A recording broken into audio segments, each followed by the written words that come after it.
নমস্কার, আলোর বর্তিকা news channel থেকে আমি আছি আজকে নন্দিনী মণ্ডল দিদির সঙ্গে। আজকে ওনার বই উদ্বোধন হলো।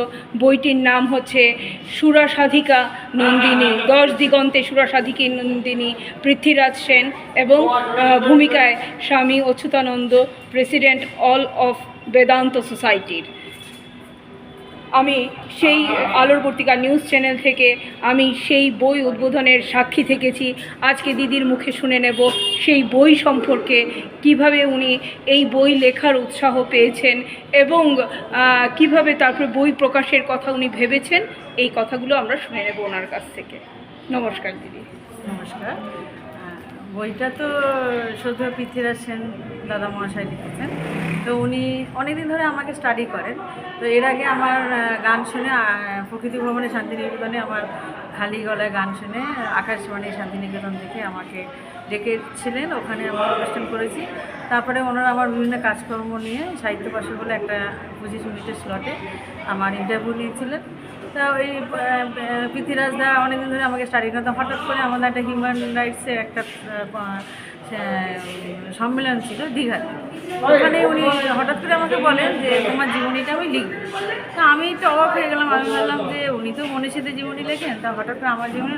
তখন ওনার ওয়াই মানে দিদি উনিও বললেন যে তুমি ওর জীবনী লিখবেন। বললেন হ্যাঁ, ওর মধ্যে অনেক কিছু আছে, আমি দেখেছি, সেটা আমি লিখব। তারপরে সেই উনি বললেন আমার অফিসে এসো। তারপরে সেই যাওয়া, সেই থেকে প্রায় 1 বছর ধরে আমাদের যাত্রাপথ এই লেখা। উনি আমার সব কাজ নিয়ে তারপরে লিখতে শুরু করলেন। দিয়ে এই লেখা সেই বইটি আজকে পূর্ণতা প্রাপ্তি পেয়ে প্রকাশিত হলো। এটা আমার পক্ষে তো আনন্দেরই বিষয়। এটা তারপরে কীরকমভাবে সাড়া পায় বা কীরকমভাবে নিশ্চয়ই সাড়া পাবে। এইটা হ্যাঁ, ইউনেস্কোর সাংস্কৃতিক প্রকল্পের অনুপ্রেরণায় এটা। হ্যাঁ, এর আগে আমার ইউনেস্কোতে অনেক কবিতা আর কি গেছে, খুব সমাদিত হয়েছে। হ্যাঁ, সেই জন্য উনি আরও একটু মানে লিখতে আর কি মানে সবারটা নিয়ে তো উনি লেখেন না, ওই জন্য আর কি উনি বলছেন না তুমি যেরকম বা বঙ্গসঙ্গীত আমি লিখেছি, সুর দিয়েছি, এইসব নিয়ে উনি আরও বলছেন না তোমার বইটা আমি লিখবই। সেই জন্য উনি আরও উৎসাহ। হ্যাঁ, তো এখানে কবিতা আছে। হ্যাঁ, আমার নিজের কবিতা আছে। একটা কবিতা কি আমরা শুনতে পারি এখান থেকে আপনার লেখা?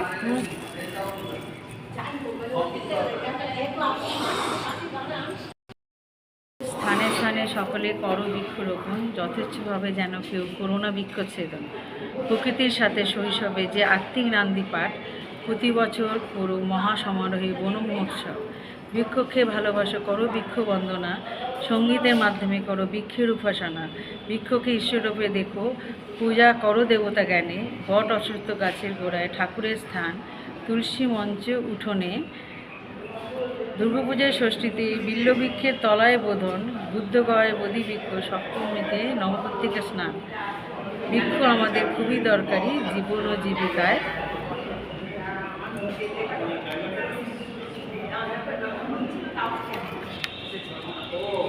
বিশুদ্ধ বাতাস সরবরাহে, বাস্তুতন্ত্রের ও পরিবেশের ভারসাম্য রক্ষায়। বৃক্ষ আমাদের পরম বন্ধু, একটি গাছ একটি প্রাণ। প্রকৃতির সঙ্গে আত্মিক অনুভবে করতে হবে বনসৃজন। এরকম মানে কবিতার মাধ্যমে আমি একটা সামাজিক বার্তা দিতে চাই। আর প্রত্যেকটি মনীষীর জীবনের মধ্যে যে কবিতাগুলো আছে তার মধ্যে খুব সংক্ষেপে মানে নতুন প্রজন্মের কাছে মানে তাদের সম্বন্ধে জানা যায় আর কি। নতুন প্রজন্মের কবিদেরকে আপনি কি বলবেন দিদি? কি করতে বলবেন? আরও পড়াশোনা করতে বলবেন? অবশ্যই পড়াশোনা করতে বলবো, একটু গভীরভাবে পড়াশোনা করতে বলবো। বিভিন্ন অনুষ্ঠান থেকে যে আমার একটা সার্বভৌম আছে, আরও গভীরভাবে পড়াশোনা করে সিলেকশন, প্রত্যেকটা অনুষ্ঠানে আসার আগে কবিতা সিলেকশন বা গান সিলেকশন খুব জরুরি। মানে এটা তো খুব জরুরি, পড়াশোনা করা তো অতি অবশ্যই জরুরি।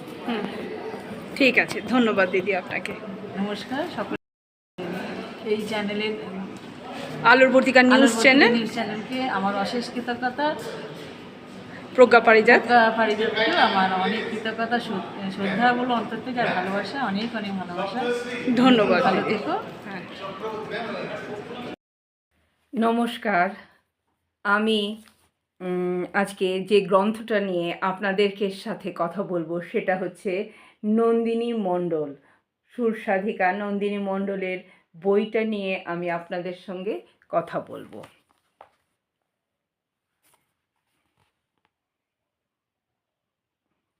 এই বইটা উনি আমাকে উপহার হিসেবে দিয়েছেন।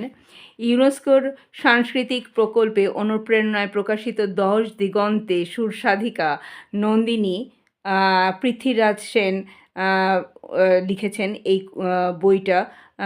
নন্দিনীকে নিয়ে এই বইটা পৃথ্বীরাজ সেন দাদা লিখেছেন।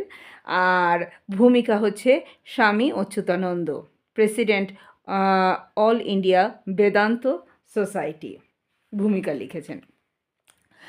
বিশ্ববন্দিত সাহিত্যিক পৃথ্বীরাজ সেন যুক্তিনিষ্ঠ সারস্বত সাধনায় মাধ্যমে সুরসাধিকা নন্দিনীর এই জীবন গ্রন্থখানি লিখেছেন, তা মননশীল পাঠক পাঠিকার সকলেরই খুব ভালো লাগবে।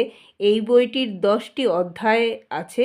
প্রথম অধ্যায়ে নন্দিনীর সংক্ষিপ্ত জীবন ইতিহাস, দ্বিতীয় অধ্যায়ে তার আধ্যাত্মিক অনুভূতির ওপর বিশ্লেষণে আলোকপাত করা হয়েছে। তৃতীয় অধ্যায়ে আছে তার সমাজসেবার ওপর আলোকপাত।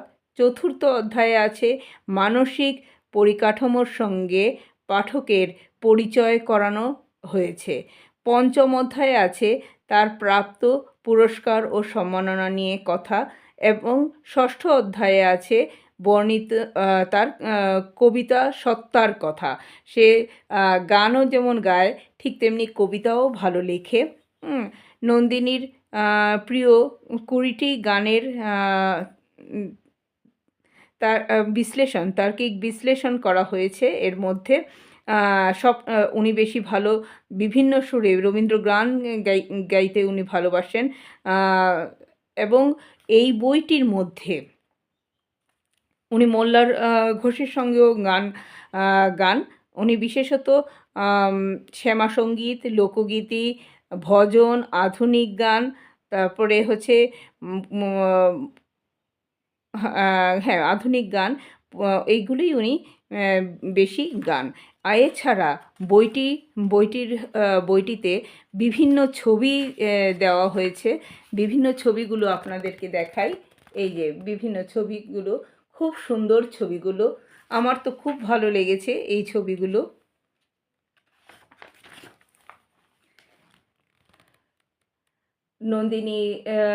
নন্দিনীদির ছোটোবেলার ছবি।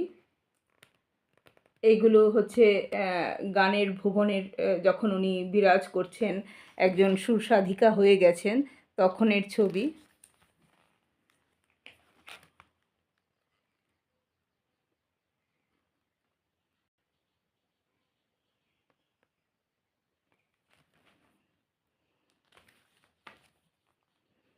এরকম বহু ছবি আপনারা এই বইটিতে দেখতে পাবেন, ভালো লাগবে আপনাদের।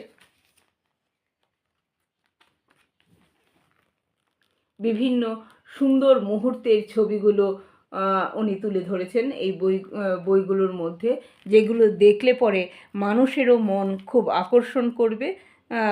এছাড়াও আছে এই ধরনের ছবি। সব কটা ছবি খুব সুন্দর হয়েছে। আপনারা বইটি সংগ্রহ করতে পারেন। বইটির দাম মাত্র 300 টাকা। এই যে দেখুন, বইটি ভীষণ সুন্দর, এবং পৃথ্বীরাজ সেন দাদা লিখেছেন, আর ভূমিকা লিখে দিয়েছেন প্রেসিডেন্ট অল ইন্ডিয়া বেদান্ত সোসাইটির স্বামী অভ্যুতানন্দ। ধন্যবাদ, নমস্কার। আপনাদের সবাইকে ভালোবাসা। এই বইটার সম্পর্কে বলার জন্যই আমি এই ভিডিওটা আমি করেছি।